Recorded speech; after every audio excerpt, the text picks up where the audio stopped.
മുഹമ്മദ് നബി സല്ലല്ലാഹു അലൈഹി വസല്ലമ തങ്ങളിൽ നിന്നാണ് ജീവിതം പഠിക്കേണ്ടത്. ദുന്യാവിലെ ജീവിതവും ആഖിറത്തിലെ ജീവിതമൊക്കെ മനുഷ്യൻ കുടുംബപരമായിട്ടാണ് ചെയ്യേണ്ടത്, ഇണകളായിട്ടാണ്. മനുഷ്യനെ അള്ളാഹു ഇണകളായിട്ടാണ് പഠിച്ചിട്ടുള്ളത് എന്ന് പരിശുദ്ധ ഖുർആൻ പറഞ്ഞിട്ടുണ്ട്.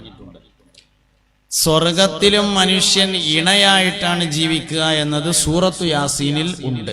ഹും അസ്വാജുഹും ഫീ ദിലാലിൻ അലൽ അറായികി മുത്തക്കിഊൻ. അവരും അവരുടെ ഇണകളും സ്വർഗത്തിൽ കട്ടിലിന്മേൽ ചാരിയിരിക്കുന്നതാണ് എന്നുണ്ട്.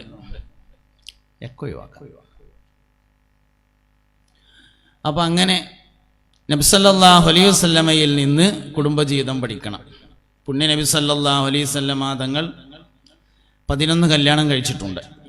നബി തങ്ങൾ വഫാത്താകുന്ന സമയത്ത് 9 ഭാര്യമാർ ജീവിച്ചിരിപ്പുണ്ട്. ആയിഷത്തും വാ ഹഫ്സത്തും വാ സൗദ സഫിയത്തും മൈമുനത്തും വാ റംല ഹിന്ദും വ സൈനബും കദാ ജുവൈരിയ ലിൽ മുഅ്മിനീന ഉമ്മഹാത്തുൻ മർദിയ. അതാണ് നബി തങ്ങൾ വഫാത്താകുന്ന സമയത്ത് ജീവിച്ചിരിപ്പുണ്ടായിരുന്ന 9 ഭാര്യമാർ. മരണപ്പെട്ട ഭാര്യ ഒന്ന് ഖദീജ ബീവി. നബി സല്ലല്ലാഹു അലൈഹി വസല്ലം ആദ്യമായി വിവാഹം കഴിച്ചത് ഖദീജ ബീവിയെ. പുണ്യ നബി സല്ലല്ലാഹു അലൈഹി വസല്ലം തങ്ങൾക്ക് ഇബ്രാഹിം എന്ന ആൺകുട്ടി ഒഴിച്ച് ബാക്കിയുള്ള എല്ലാ മക്കളുണ്ടായതും ഖദീജ ബീവിയിലാണ്. നബി തങ്ങൾക്ക് 9 മക്കളുണ്ടായിട്ടുണ്ട്.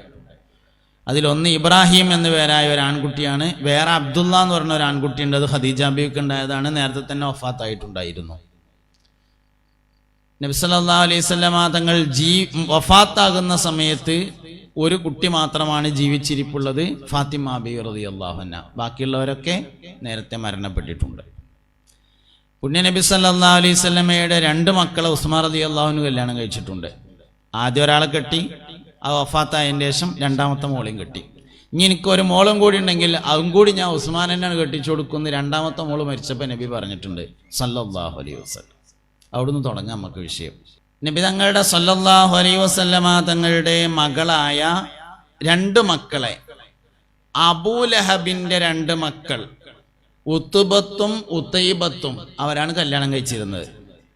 മുസ്തഫ നബി സല്ലല്ലാഹു അലൈഹി വസല്ലമ ദീനീ പ്രബോധനം ആരംഭിച്ചപ്പോൾ ദേഷ്യം വന്ന അബൂലഹബ് തൻ്റെ മക്കളായ ഉത്ബത്തിനോടും ഉതൈബത്തിനോടും മരുമക്കളെ വിവാഹമോചനം നടത്താൻ വേണ്ടി നിർദ്ദേശിച്ചു.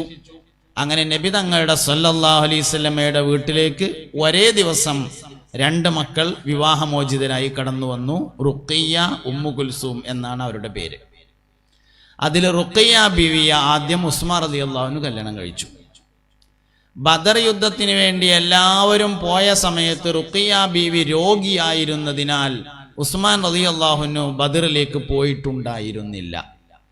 ബദർ കഴിഞ്ഞ് പുണ്യ നബി സല്ലല്ലാഹു അലൈഹി വസല്ലമയും സഹാബത്തും മടങ്ങിയപ്പോ അവർ മക്കയിലേക്ക് എത്തുന്നതിന്റെ മുമ്പ് തന്നെ റുഖിയ്യ ബീവി മരണപ്പെട്ടിരുന്നു. പിന്നീട് ഉമ്മു കുൽസൂമിനെയും ഉസ്മാൻ റളിയല്ലാഹു അൻഹു കല്യാണം കഴിച്ചു. അതുകൊണ്ടാണ് വെള്ളിയാഴ്ച ജുമഅക്ക് ഖതീബ് ഖുതുബ ഓതുമ്പോൾ ദുന്നൂറൈനി ഉസ്മാൻ, നൂറ് പ്രകാശം, ദുന്നൂർ പ്രകാശമുള്ള ആൾ, ദുന്നൂറൈനി 2 പ്രകാശമുള്ള ആള്. ആ 2 പ്രകാശം മുത്തുനബിയുടെ 2 മക്കളാണ്. ഒന്ന് റുഖിയ്യയും മറ്റൊന്ന് ഉമ്മു കുൽസൂമുമാണ്. അധികകാലം കഴിഞ്ഞില്ല, ഉമ്മു കുൽസൂമും മരണപ്പെട്ടു. അപ്പോൾ നബി തങ്ങൾ പറഞ്ഞു സല്ലല്ലാഹു അലൈഹി വസല്ലം, ഇനി എനിക്ക് ഒരു മകളെ കൂടി കെട്ടിക്കാനുണ്ടായിരുന്നുവെങ്കിൽ അതും കൂടി ഞാൻ ഉസ്മാന് തന്നെ കെട്ടിച്ചു കൊടുക്കുമായിരുന്നു. പെൺകുട്ടികൾക്ക് പുതിയാപ്പിളനെ തരുമ്പോൾ ഉസ്മാൻ റളിയല്ലാഹു അൻഹുവിന്റെ മാതിരത്തെ പുതിയാപ്പിളനെ തരാം. നബി തങ്ങൾ പറഞ്ഞിട്ടുണ്ട്, ഇനി ഒരു പെൺകുട്ടി 2 കെട്ടിച്ചു കൊടുത്തു, 2 ആൾ മരണപ്പെട്ടു, ഇനി ഒരാളും കൂടി ഉണ്ടെങ്കിൽ അതും കൂടി ഉസ്മാനുള്ള തന്നെയാണ് എന്ന് പറഞ്ഞിട്ടുണ്ട്. അപ്പൊ ഉസ്മാൻ റളിയല്ലാഹു അൻഹുവിന്റെ മാതിരത്തെ പുതിയാപ്പിള. എന്താ ഉസ്മാൻ റളിയല്ലാഹു അൻഹുവിന്റെ പ്രത്യേകത? ഒന്ന്, ഉസ്മാൻ റളിയല്ലാഹു അൻഹു വലിയ സമാധാന പ്രിയനായിരുന്നു എന്നതാണ്. എല്ലാ കാര്യം മഹാനവറുകൾ ചെയ്യും, ആലോചിച്ച് ആക്കത്തിനെ ചെയ്യുള്ളൂ, എടുത്തു ചാടൂല. അതാണ് ഉസ്മാൻ റളിയല്ലാഹു അൻഹുവിന്റെ ഒരു പ്രത്യേകത. ഉസ്മാൻ ഇബ്നു അഫ്ഫാൻ റളിയല്ലാഹു അൻഹുവിന്റെ ഭരണകാലത്ത് കൂഫയിലേക്ക് നിശ്ചയിച്ചിരുന്ന ഗവർണറുടെ കാര്യത്തിൽ ഒരു അഭിപ്രായ വ്യത്യാസമുണ്ടായി. കൂഫക്കാര് വന്നിട്ട് പറഞ്ഞു, ഞങ്ങളെ നാട്ടിലെ ഗവർണറെ മാറ്റണം എന്ന് പറഞ്ഞു. ഉസ്മാൻ റളിയല്ലാഹു അൻഹു പറഞ്ഞു, മാറ്റൊക്കെ ചെയ്യാ, കുറച്ച് കഴിഞ്ഞിട്ടൊന്ന് ആലോചിച്ചിട്ട് അദ്ദേഹത്തെ വിളിച്ചൊന്ന് സംസാരിച്ചിട്ട് സാവകാശം മാറ്റാറുന്നു. കൂഫക്കാര് വന്നീന്ന ആൾക്കാർ പറഞ്ഞു, സാവകാശമൊന്നുമില്ല, ഞങ്ങളെല്ലാം അന്വേഷിച്ചിട്ടാ വരുന്നത്, ഇപ്പൊ തന്നെ മാറ്റണം എന്ന് പറഞ്ഞു. ഉസ്മാൻ റളിയല്ലാഹു അൻഹു പറഞ്ഞു, ഇപ്പൊ ഏതായാലും മാറ്റൂല, കുറ്റാരോപിതനായ ആളെ വിചാരണ ചെയ്യാതെ തീരുമാനമെടുക്കാൻ കഴിയൂല എന്ന് പറഞ്ഞപ്പോൾ ഓല് പറഞ്ഞു, ആ ഒന്നും നടക്കൂല, ഇപ്പൊ തന്നെ മാറ്റണം, അല്ലെങ്കിൽ ജനറൽ ബോഡി നടക്കാൻ അയക്കൂല. അങ്ങനെ ആകെ പ്രശ്നമായി. അവസാനം ഉസ്മാൻ റളിയല്ലാഹു അൻഹുവിനെ വീട്ടുതടങ്കലിലാക്കുകയും ശത്രുക്കൾ വീട് വളയുകയും ഖുർആൻ ഓതിക്കൊണ്ടിരിക്കുന്ന ഉസ്മാൻ റളിയല്ലാഹു അൻഹു കൊല്ലപ്പെടുകയും ഒക്കെ ചെയ്യാനുണ്ടായ കാരണം മഹാനവറുകളുടെ ഈ സമാധാനപ്രിയമാണ്. ആക്കത്തിനെ തീരുമാനമുള്ളൂ, സാവകാശം നടപ്പിൽ വരുത്തുള്ളൂ, ഒക്കെ ആലോചിച്ചിട്ടേ ചെയ്യുള്ളൂ എന്നതാണ് മഹാനവറുകളുടെ പ്രത്യേകത.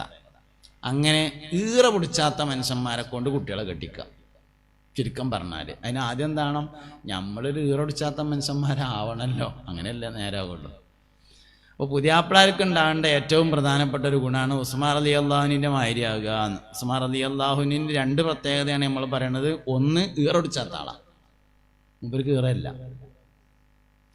ഞമ്മക്കോ ഈറ വരാതെ ഇരിക്കൂല, അങ്ങനെയാണ്. നമ്മൾ സ്പൂണ് വീണാൽ മതി അടുക്കളയിൽ യുദ്ധം ഉണ്ടാക്കും, പ്ലേറ്റാ വീണ വെച്ചാൽ യുദ്ധത്തുമ്മല യുദ്ധം ഉണ്ടാക്കും, അങ്ങനെയാണ്. ഉസ്മാൻ റളിയല്ലാഹുവിന് ഈറ വരില്ല, ദേഷ്യം പിടിക്കില്ല. അതാണ് മഹാനവറുകളുടെ പ്രത്യേകത.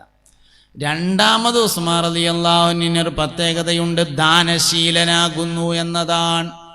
വലിയ ധർമ്മിഷ്ഠനാണ്. തെങ്ങിൻ്റെ ചോട്ടൊക്കെയാണ് ഇരിക്കണത് അല്ലേ, തേങ്ങ കെട്ടിട്ടുണ്ടാവും എന്ന് വിചാരിക്കാം. അപ്പം നോയിക്കളി മേലക്ക് ഇട്ടാ, തലൻ്റെ മേലക്ക്. പ്രാർത്ഥിക്കുവാൻ പത്തതബുകൾ അറിയേണ്ടതാൻ,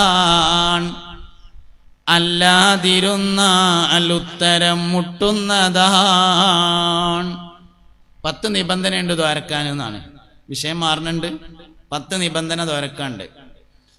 അതിലൊന്ന് സമയം നോക്കണം എന്നാണ്. മഴ പെയ്തിരിക്കും സമയം അതിലൊന്നാണ്.